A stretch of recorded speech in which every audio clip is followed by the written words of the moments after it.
When did they arrive? Maggie appeared through the blizzard like a ghost, her footsteps and profile having been hidden by the sheets of snow and ice falling all around us. I didn't jump, and once I realised she was looking at the cigarette in my hand, I merely nodded and offered her one. She surprised me by taking it, and we stood quietly, eyes fixed on the horizon, where we knew the ship was lying perfectly preserved. I had HQ send a drone over with more appropriate supplies, I said.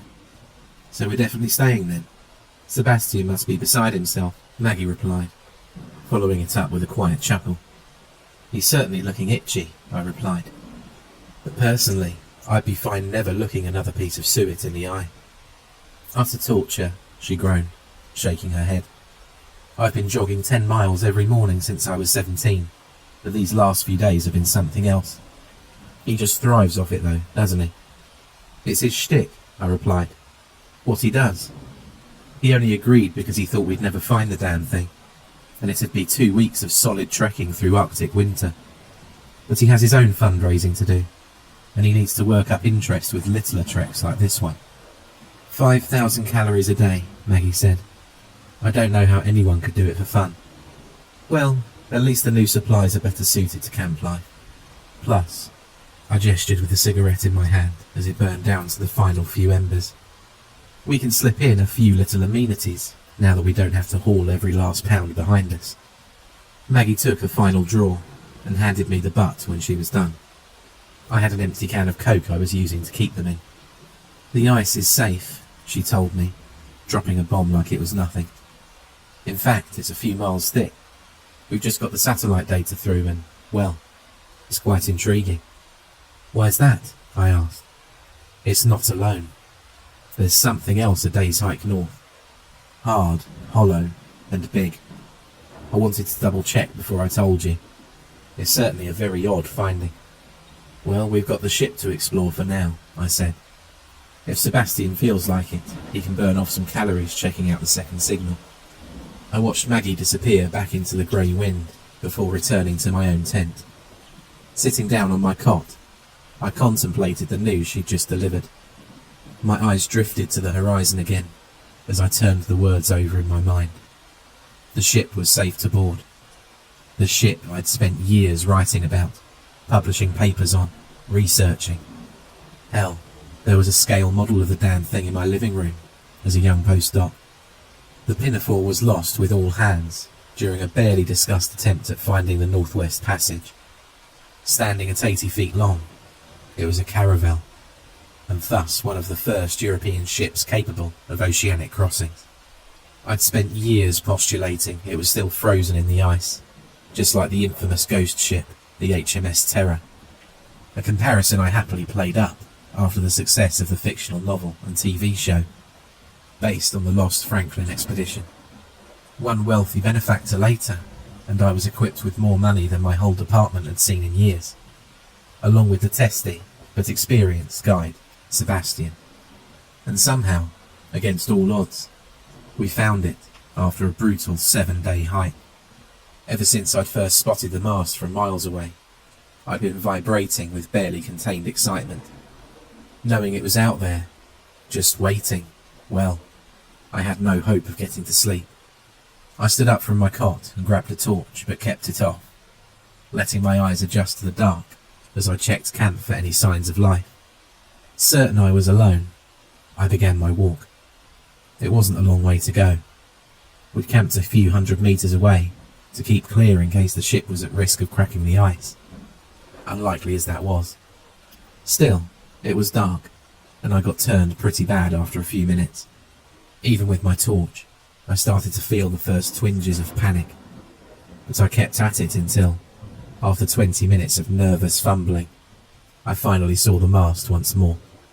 It was a barely glimpsed shape in the dark, a patch of white overhead that caught my torch and made me jump. Lowering the light brought the rest of the ship into view, and for a split second, I was dumbstruck with awe. The ship was close enough to nearly touch, and while I've seen bigger ships before and since, something about it made me feel breathtakingly small. It was as if the groaning of the ice beneath my feet belonged to the ship.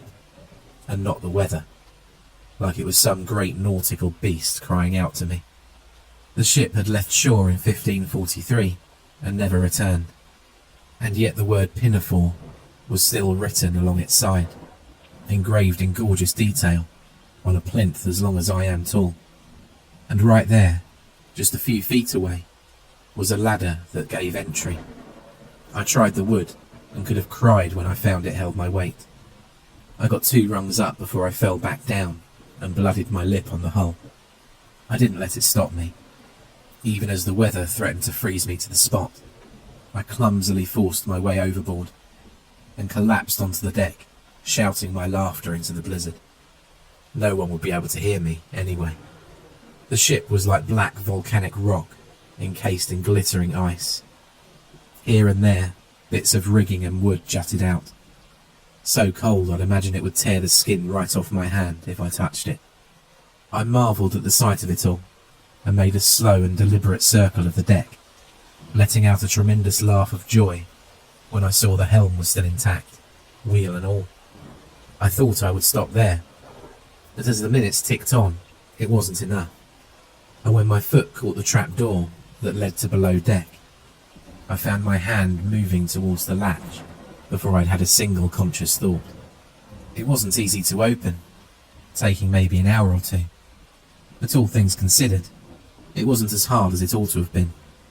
And when the door finally slammed open, landing on the deck with a terrible thunderclap, it revealed a set of steps descending into total darkness. At the sight of it, I felt a small catch form at the back of my throat. The rigging of the ship had been snapped, the beams and masts broken and gouged, the wood splintered. I was walking into a tomb. The Arctic is an alien place.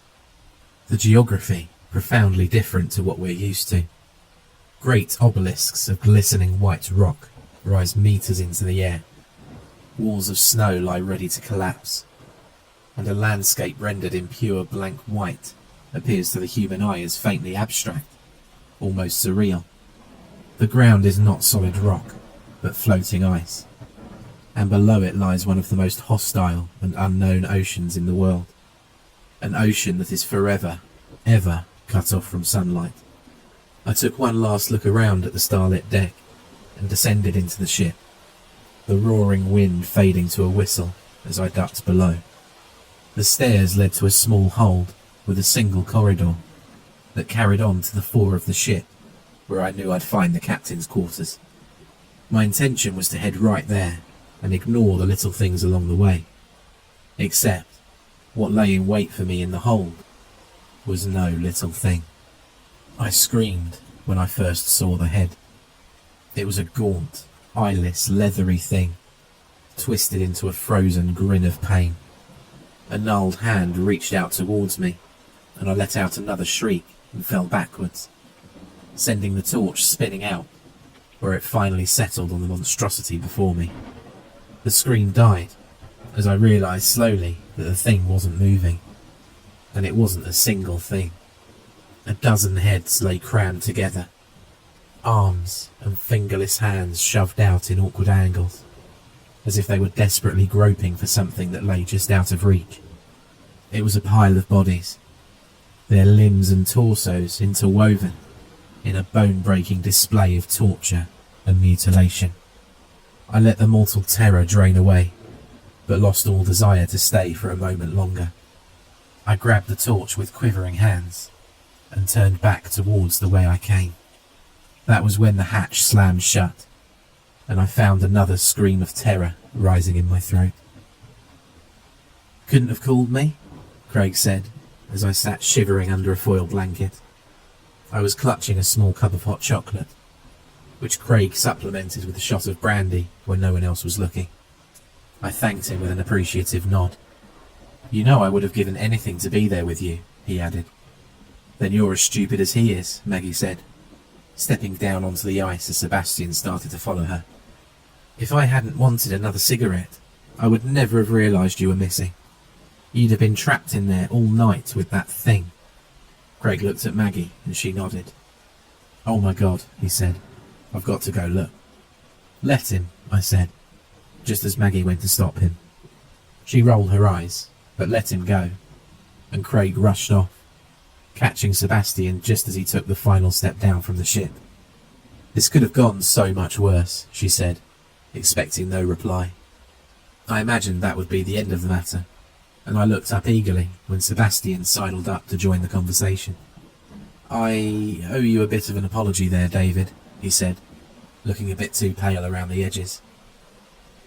"When I heard you screaming, I thought it had been the hatch slamming shut, and you were just scared. But Jesus, that's... No one wants to be locked in the dark with that thing. What the hell is it?" "The crew," I suggested. "Shame we didn't bring any biologists with us." "Your toys can help with that, right?" Sebastian said. "You've got drones coming and going so often, we could set up a department store. We can take samples and return. Maybe set up a video feed," Maggie replied. "As a meteorologist, I definitely feel a bit out of my wheelhouse. What about you?" She asked me the last part, and I tried to think of whether anything I'd ever encountered came close to what I saw in the hold of that ship. When nothing came to mind, I shook my head. "One screwed up Christmas tree," Sebastian said with a dark laugh, and I felt a shiver run down my back at his words. It really had resembled some kind of tree, and I filed the thought away in my head, hoping it wouldn't pop back up the next time I put my own tree up in my living room. "Hey," he cried, "maybe you can hook the drones up to it and just fly the whole thing back to town." Sebastian really didn't like the drones. If he'd had his own way, he would have had us doing the expedition with dogs and seal fur boots, just like his ancestors. "That reminds me," I said. "Maggie has something to show you. I think you might like it."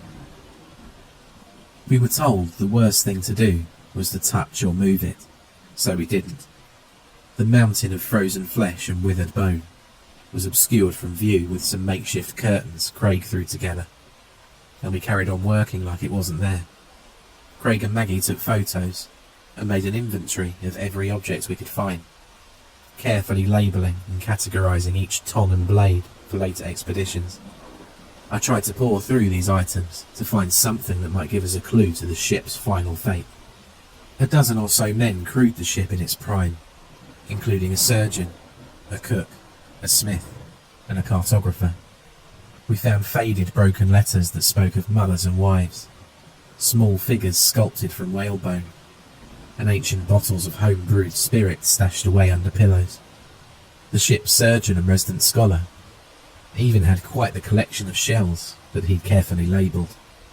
Here and there, we also found a patch of floor stained suspiciously in the dark, or a blade embedded in a door or wall, but we tried to ignore the implication of violence. The captain's quarters were, well, they were odd. I concluded the ship had disappeared close to Christmas, given the sprig of holly fixed to the ceiling, a small concession the captain had made to the season. But the desk was smashed in two, rope and twine lay all around the floor, and drag marks were visible along the wood, along with a few scattered fingernails. There was also a discharged musket under the desk, along with a solitary half-gnawed human finger that lay close by. In the doctor's quarters, I saw that the cabinets were bare of the usual oils and tinctures employed at the time, useless as they would have been, though his diary spoke of nothing spreading amongst the crew. There was a lifetime of work, and the details we captured guaranteed more funding than I could have ever imagined.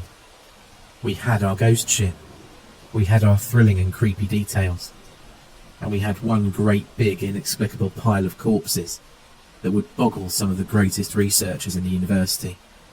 It was a little scary, but otherwise it was good news. Sebastian had departed the day before, and checked in regularly for the first 12 hours or so. After that he went silent, which we put down to the poor weather, or his general single-mindedness. At the 24-hour mark, Maggie became a little itchy, and when she pointed out the silence to Craig and I, we found ourselves sharing her concern. We decided to try calling him on the radio, and waited silently for his reply. What came was a discordant series of clicks and heavy breathing. "Sebastian?" Maggie asked. "Are you okay?" But there was only the strange hiss of the radio, broken by the occasional breath or scrape. "Sebastian," she cried, "please respond." We tried for hours, until eventually his radio stopped returning any signal. Craig figured it might have died, or maybe Sebastian had turned it off and started ignoring us. But something about the strange noises had left us all feeling a bit nervous. Maggie suggested he'd just activated the radio by accident, and we were hearing the sounds of his walking. But the breathing felt close and ragged, almost animalistic, like a man approaching death. Still, it was the best theory we had, and we agreed to wait a little longer. The following 12 hours were tense. Eventually we stopped working and returned to camp, where we tried to contact Sebastian with a more powerful radio and updated HQ to let them know. The ship that trailed us along the coast sent a few drones over the area Sebastian was meant to be in and reported no visible signs of the man. No big surprise there, we figured, given just how hard it'd be to find anything in the tundra. But the pit in my stomach grew heavier with each hour that passed without us hearing back from our guide. After 48 hours, it was decided we'd have to go look for Sebastian ourselves. We were moderately experienced in hiking, and the spot shouldn't have been more than a 6-hour ride away. It was Sebastian who had insisted on making the journey by foot, always eager to push himself to the limit, and chances were it had led him to some kind of misfortune. "Is that a door?" Craig asked. "I think it is," I answered. Maggie was on her hands and knees staring at the door that was no taller than my waist and embedded in a snowy banking. I reached out and rubbed away the ice and snow around the door frame, revealing a wall made of crudely stacked slabs of wood as thick as my torso. "Who the hell put a door here?" he asked. "It goes deeper," Maggie replied, hands cupped around her face as she peered through a small window set into the door. "I think I can see stairs going down." "Are we sure Sebastian was here?" I asked. "Almost definitely," Maggie answered, holding up a small shred of blue fabric that had been jammed into the door frame. It was the same unmistakable baby blue of Sebastian's windbreaker. "He's not the only one," Craig said, reaching into the snow to pull out a wooden knife bearing the Pinafore's seal. "Looks like our ancient explorers came this way as well, and I don't think it ended well." I took the knife and noticed a faint trim of rust-brown red spattered along the edge. "We'll have to mark our path for the future," I said, "and GPS tag this whole area for full excavation at a later date." Maggie nodded and took the knife to add it to our inventory, while Craig and I worked on opening the door. It took a little effort, but quickly popped open and swung inwards with a spine-tingling squeal. The building had a roof so low we had to duck. The beams above us were rough-hewn trunks with still visible bark, preserved by God knows how long spent in the Arctic tundra. It was like a makeshift cabin, the kind of thing you'd find in the Canadian or Nordic wilderness. It had the sturdy appearance of Viking construction, and Maggie noted a few strange runes stitched along the inner doorway that I couldn't translate or properly recognise, but they seemed faintly familiar nonetheless. The room itself was a good 20 by 20 metres, with a worktop that ran along 3 of the walls. Maggie shuffled over and picked up one of the stools that was tucked neatly under the countertop, and holding it up, she showed it to be no bigger than my forearm. "What the hell?" she muttered. "Is this a joke?" Craig cried, calling our attention to a small wooden object he held in his hand. It was a hedgehog, or a carving of one, with little wheels instead of legs so it could be rolled along the ground. "It's a damn toy," Craig cried, laughing at the ridiculousness. "Is this some kind of prank, Dave? Is this some screwed up PR stunt by the university? Because if it is, I'm not going to be happy." "I don't know what this is," I said, "but I'm not in on it, and if any of you are, I'd appreciate you saying now." "Sebastian, maybe?" Maggie said, a quiver entering her voice. She was holding up one of his shoes, the fabric half torn, and the inside splashed with still wet blood. "Maybe this is all his doing. He was assigned to us by the university." I knocked a fist against the wall. and I realised I could shatter my hands against that wood and not put so much as a dent in it. Seems elaborate for a prank, I said. We should work on the assumption that Sebastian needs our help. And if this is a joke, we can chew him out afterwards. Amen, Maggie replied, and together we walked towards the nearby stairs. Footprints were visible in the thin layer of snow that had drifted into the building over the years, and we knew if Sebastian was near, then he must be somewhere below. I haven't seen this before, Craig said. This kind of material. He was holding a toy horse, crudely put together out of basic cylinders and squares. The material that covered it was a velvety sort of leather that was strangely soft despite the ice-cold temperature. He turned it over in his hand, and we both noticed a faded blue patch. I watched him squint at it for a few moments, and I reached out and gestured for him to put it down. What is it? He asked, ignoring my suggestion. It's Erasmus, I said, my voice a little hoarse. The patron saint of sailors. You should put that thing down. Why would someone paint that onto a toy? They wouldn't, I replied, but they would almost certainly have tattooed it onto the arm of a 16th century sailor. His eyes went wide, and he dropped the toy with a disgusted cry. What the hell? He cried. That's not all, Maggie said. I think this is bone. She held up a small carving of the baby Jesus, no larger than my thumb, made out of a yellowing ivory. Any guesses as to where it may have come from? Many Arctic cultures make carvings out of seal bone, I suggested. How many of them make toys in a workshop built for hobbits? Craig cried. Am I the only one who wants to pin the tail on the donkey and make the connection here?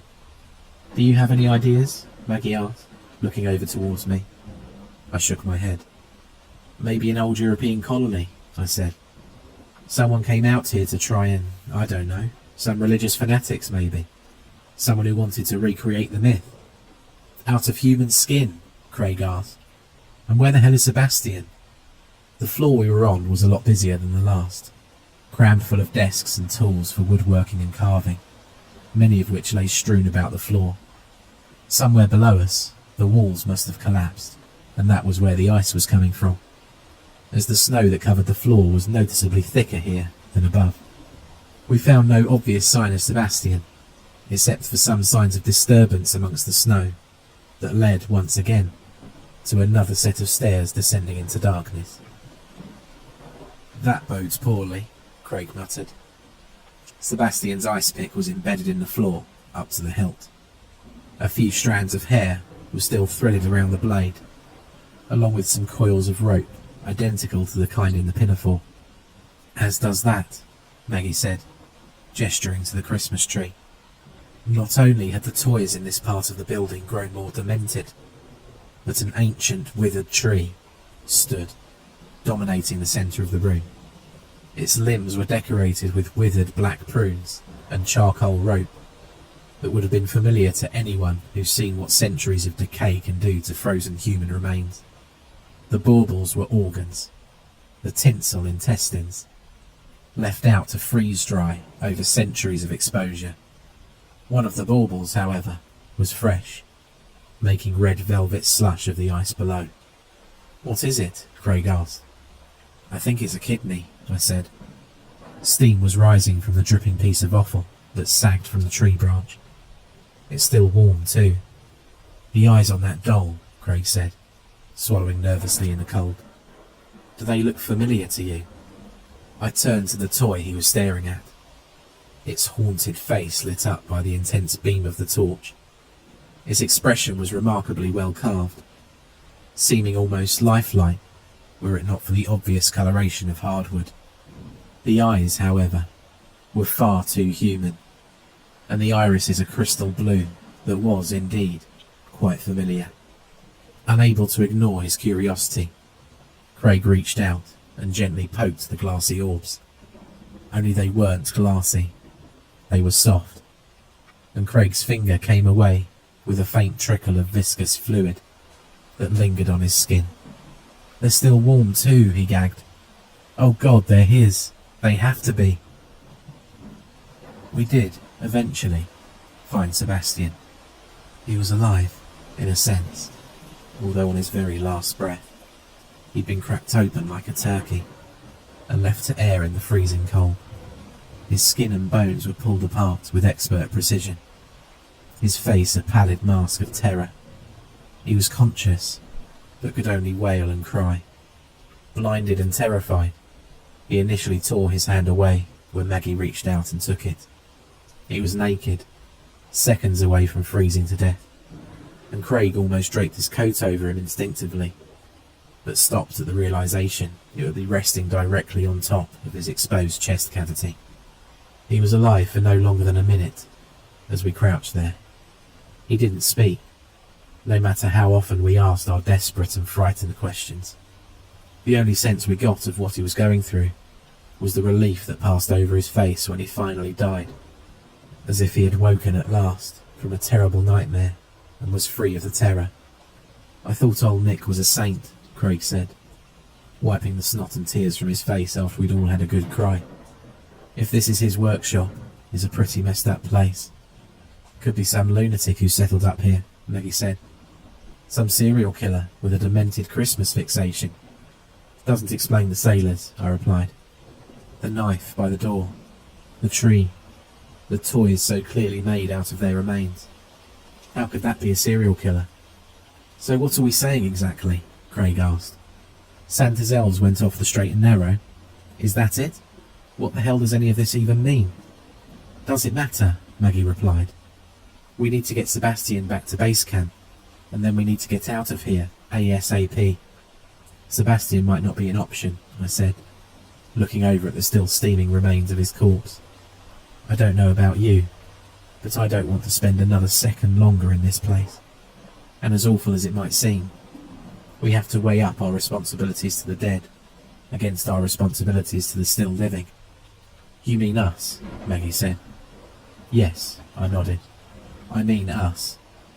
We won't help him by hauling him up 4 floors and across 15 miles of open Arctic tundra, but we can at least make our lives a little bit easier by getting on with it and calling in help as soon as possible." "What are we going to tell them?" Craig asked. "We'll figure it out," I replied. We returned to camp a few hours later, taking a few of the less terrifying artifacts for testing. The ride back was a silent and eerie affair, and Craig mentioned more than once he was thankful it was still light. We managed, with some effort, to get back just as the sun was setting. Watching the approaching night cast a dreary gloom across the magnificent tundra, I found myself agreeing with him. All of us wanted to be somewhere safe, somewhere secure, and the thin tents of our camp offered little enough protection against the elements, let alone whatever else might lie beyond. But they were the best that we had. As if to emphasize this point, when I arrived, I noticed them flapping in the wind, and dreaded the night I'd spend in there. "How long till the secondary team arrive?" Maggie asked. "A few days," Craig replied. "We could ride out ourselves using the snowmobiles, but I don't fancy my chances without Sebastian. Not to mention..." He left his words hanging in the air. I knew what he wanted to say. "Not to mention whatever else might be out there." "It's going to be a long wait," Maggie said.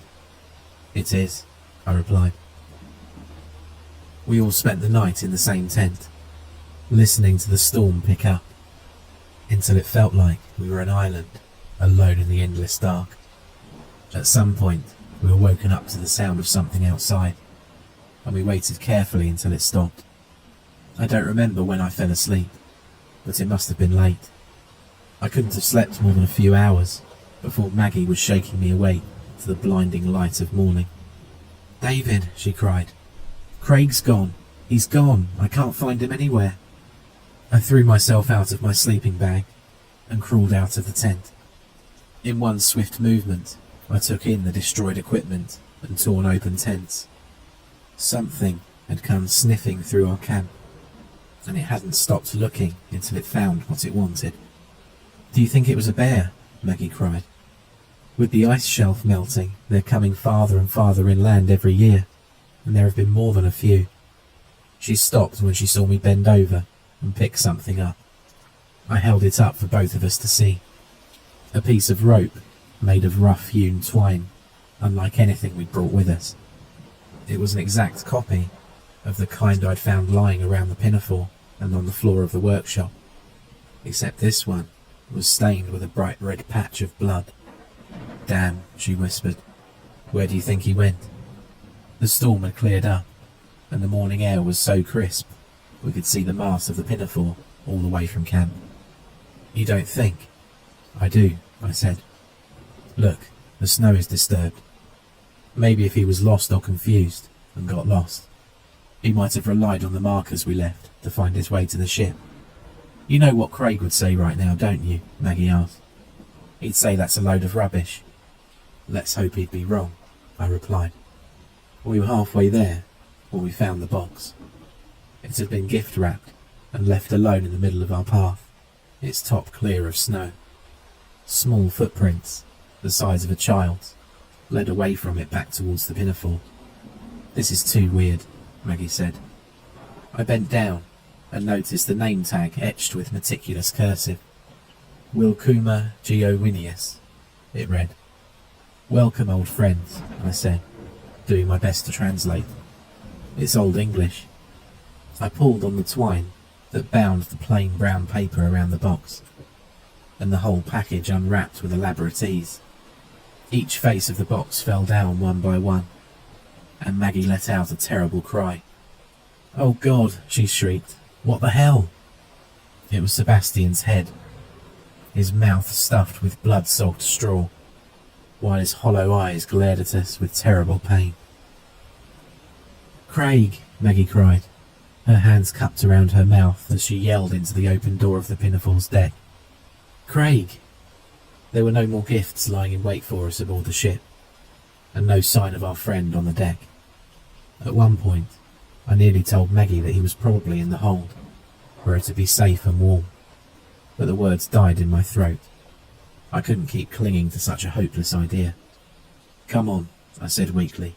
"Let's head down." The hold was unchanged since we were last aboard. The pile of corpses, entwined in a desperate orgy of violence, still stood over everything else in the room. Something about the eyeless faces burned its way into my skull, and once again I wondered how exactly they'd suffered such a horrible fate. Maggie and I were silent in our search for Craig. I couldn't bring myself to cry out for him, and neither could Maggie. It felt useless, and some small part of me kept telling myself to stay small and quiet, hidden from view. "Don't call attention to yourself," it said. "Don't cry out." We checked each one of the ship's rooms. Every quarter, every hold, every cupboard and closet, until at last we both converged on the captain's quarters, and our breath caught in our chests as we noticed the door wide open. Craig's clothes were in a pile, a few meters past the threshold. "Craig!" Maggie cried, rushing forward. I nearly joined her, but at the last second some flicker of motion stopped me. Before I could warn her, Maggie was on the other side, reaching down. The door slammed shut, and by the time I reached the door, a distance that was barely 2 meters, she was screaming in unspeakable pain. It was a gibbering howl of terror and agony that filled me with such horror I could feel the corners of my vision blur and turn black. My muscles became weak, and my stomach damn near fell out of me. I wanted to push on. I wanted to slam into the door with all my rage and strength and rescue my friends, but my legs betrayed me. They screeched to a halt, and before I even realized what I was doing, I had turned on my heels and was fleeing the other way. The strangest plan formed in my head. I can't say how or why it came to me, except that in the end, it was probably the only thing that saved me. The pile of corpses, as horrifying as it was large enough to allow entry in some places. One place in particular came to mind, a small nook, barely large enough for a person. But I went for it, sprinting into the room and crawling on my stomach backwards so as to slide underneath the mountain of rotten bodies. The feel of ice-cold fingers sliding along my trouser leg, hooking onto my pockets and poking my chest and back, was enough to nearly make me cry out. And when one of those fingers broke off and lay resting on the back of my neck, turning moist and clammy from the warmth, I had to fight to keep myself from vomiting. I managed to wrench a few arms free of their place and covered myself as best I could. And then I lay there, suddenly aware of the terrible deafening silence of the ship. The weight of my decision to flee settled in during the long seconds. I could have been there hours, or maybe just minutes. In the scheme of things, it was but a moment, although it didn't feel like it. Eventually, something sounded out from the corridor, and I heard the terrible squeal of a door swing open. Awful voices spoke in an ancient Germanic form of Old English, turning my stomach with the sound of phlegm and inhuman cadence. Whatever I saw move past was not a human, I can say that for sure. But neither was it in my field of view for long enough to say what it was. I think there might have been two, I'm not sure.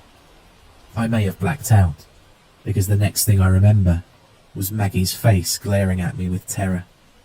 She was gagged with straw, just like Sebastian had been, and her eyes had been brutally carved out.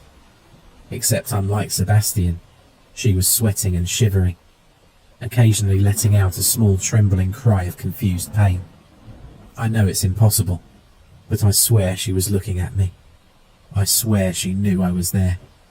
She started to thrash, and it amused her captors. One of them approached her seizing body, and still laughing, bent down to stick a small red bow to her forehead. It muttered something to its friend, and together they hauled her towards the ladder. I couldn't see what happened next, but I never saw her again. There was no sign of her in the ship, or anywhere else. There was some rope lying on the deck, and I imagined she was bound and hauled up to be taken back to the workshop. I was in there for 2 days, and eventually hypothermia got the better of me. By the time the second expedition arrived and pulled me out, screaming in terror when I'd first cried out at the sound of their voices, the bodies around me had started to freeze to my skin. It tore away like duct tape, leaving long stretches of black necrotic flesh lying beneath. 2 fingers on my left hand were gone, 2 on my right. I still have respiratory problems, and my remaining fingers have lost all but the most basic coordination, which at the very least has put an end to my smoking habit. My story wasn't exactly met with the warmest reception. The official story is that Sebastian became lost, hiking to the second signal, which was determined to be nothing more than a fluke, according to later scans. And without a guide, the rest of us succumbed to hypothermia and suffered severe delusions. Blood-soaked snow along the base of the pinafore raised some suspicion, all of which was aimed at me. And in the end, I had to leave my post at the university, after rumours I'd killed Craig and Maggie in a deranged moment of cabin fever. I don't think it helped that when I'd first awoken and pulled my face free of the frozen wood beneath me, I left a chunk of my right cheek behind. I still look ghoulish, scaring even myself when I look in the mirror. I don't celebrate Christmas anymore, that's for sure. Not that it matters to some people. As we approach yet another jolly season, I'm forced to revisit this terrible adventure again and again. And now, as if to make it worse, someone has been having fun at my expense. I received a gift, a plain wrapped box with a familiar twine wrapped around it in a neat bow. It was small, far smaller than the one that had contained Sebastian's head, and it opened to reveal one of my missing fingers, quite likely left behind when they tore me out of my frozen tomb. I thought it would stay there, a little piece of me, locked away forever in that nightmare hole, frozen stiff to the side of some medieval sailor. There was even a little tag. The words sent shivers down my spine. "You left this, old friend," it read.